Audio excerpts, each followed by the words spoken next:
Like, bro, yeah, she got a kid. Look at his back. Oh my god.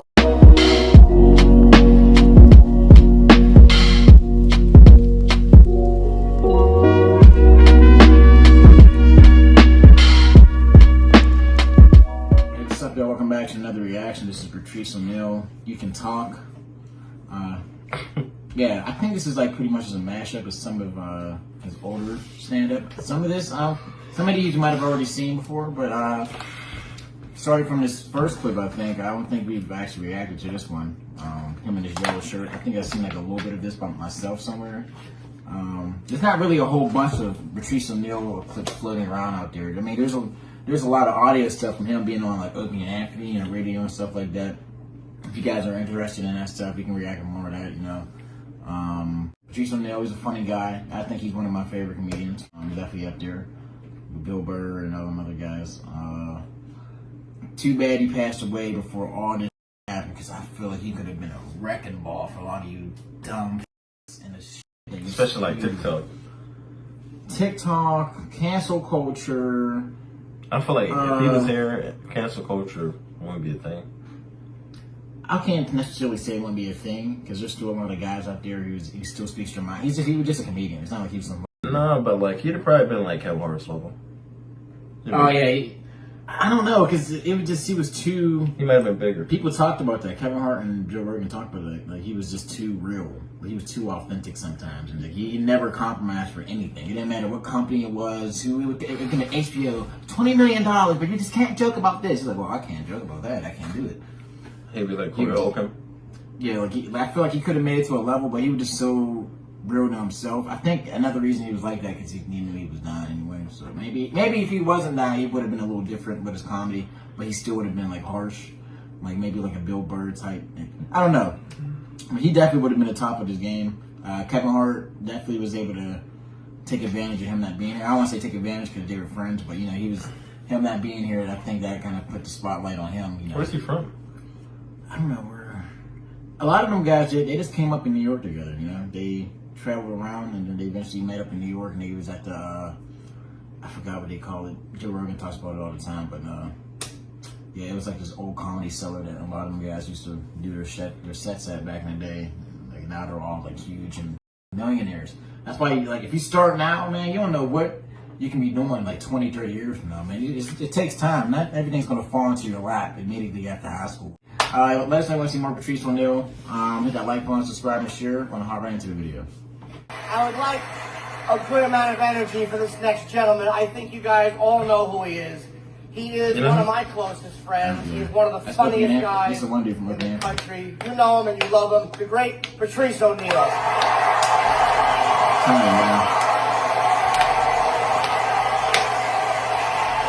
Well, let's continue to talk to you then. What is this piece of hair right there that you're hanging on to? Just like that shit on fire. It looks like that looks like a skin graft. Any more? You want some more? A little wiseacre? I'm gonna give you a chance. I'm not gonna jump off stage like Jimmy Snuka and jump right on top of you and start humping you or nothing. Because I know I'm gonna give you your chance to say what you want to say to a big black man. Or you're like, this, while you're sitting on the train, just all the things you want to say. You big fucking asshole. You remind me of someone that kicked my ass. Come on, let's say it, man. Come on, spit it out. Stop bullshitting. Come on. Damn, that was quick. I think I can judge your hairdo that fast. I don't think you can judge me as a bad comic just as quick. Let me see how fast I can judge. Now, I guarantee you, your hips don't move when you're fucking. You just kind of squeeze your butt. I'm just kidding, little fella. Damn, I'm only joking. Damn, this is a comedy show. Oh, he hates me. See, now his face is, pick on someone your own size, fat boy. All right, how about you, blockhead motherfucker? Only kidding. Damn. All right. Here's why we're assholes. Look, let me tell you what. Blockhead. Look at me, man. Don't be like that. Are you leaving? Don't leave. Don't leave. Sit down, man. All right. Oh, I'm sorry. Oh, he's gonna write a letter and everything. You're the type of guy to write a letter. Dear national balding guy with a little piece of hair in the front. That's sad. What? See him leave? Little. He's like my worst nightmare. He's like somebody. You know why he's like like my worst nightmare. You wouldn't believe like in summer camp guys like that. They would do shit. You know what I mean? Because he knows how to like communicate on the level of cops. Officer, he poked me in my side and my irregularist ruptured, and he talked about the dangling participle, my peninsula. That's the shit. That's the shit white people could just piss us off. That's your big thing. Our thing is white guilt, but your thing is like say I'm at a job interview and I'm just big black motherfucker and I'm asking you for the job and you just go, I don't like you, nigga. And then I'm choking the fuck out of you, just press the niggas choking me button and I'm going to prison. I'm serious, man. That's the shit. Nigga, you suck. Choking the fuck out of you. People are full of shit, man. Really. But I don't mind people being full of shit. I just don't like when people bring their full of shitness to me, right?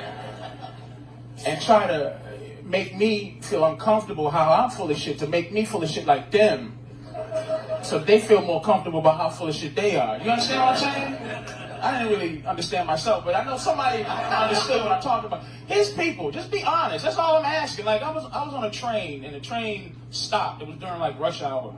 And no one knew why the train stopped till the conductor said, folks, there may be a half-hour delay in service. A woman just was struck and killed by the train. And everybody went,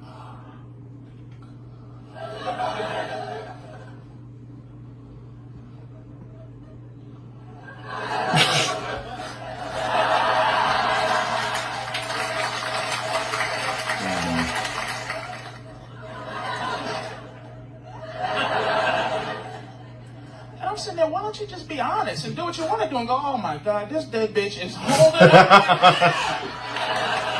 Yeah, he's wild. Damn, how long does it take to move a face off the tracks? A half hour? That's wild. Face off. I try to love people, man. I swear to you. I'm a loving person. But sometimes things happen. Like, I'm watching the worst floods on TV in the history of America in North Carolina. And, you know, I'm watching the news and they have rednecks on TV just, you know. Rednecks? Just, drowning, you know. And they were being interviewed on the news, you know, like, God damn it.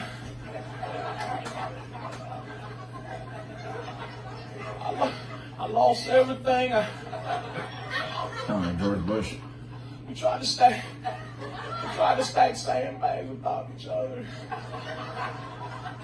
But it didn't work. The water just overtook our efforts and I lost. I don't laugh. What is that? My dog died. I didn't know what to do. And I swear, man, I'm not no asshole. I started crying, you know. I cried because I couldn't give a fuck. I tried my best. I really did. Oh, Jesus.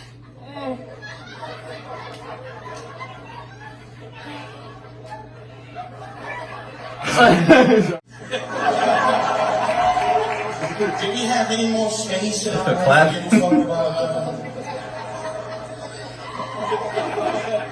I like the reaction to shit because it's like people get fucking nervous because you try to make a deal with God. So you don't want to laugh at that shit. But that's why I love the news because it tells us what they care about and how long they care about that shit for. Let's be honest. If the fucking news said there was a 7.0 earthquake in Haiti, now sports. Now sports.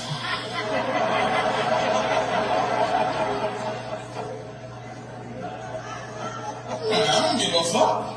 Let's be honest. How many times after 2 weeks of that shit, you turn on the news, you're like, shit, I still gotta give a fuck about Haiti? That's crazy. The telephone?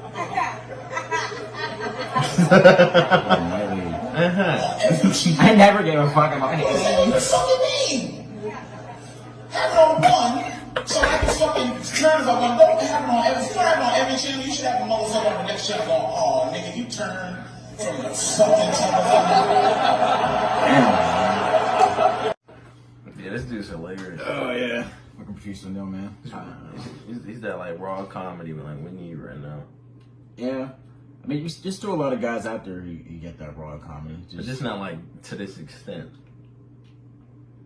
Well, to that extent, but just not as funny. You know what I'm right. saying? Like, the way that Patrice was able to structure her jokes and hit you with and, I don't know, just carry you along while he's telling the joke is just a different kind of way.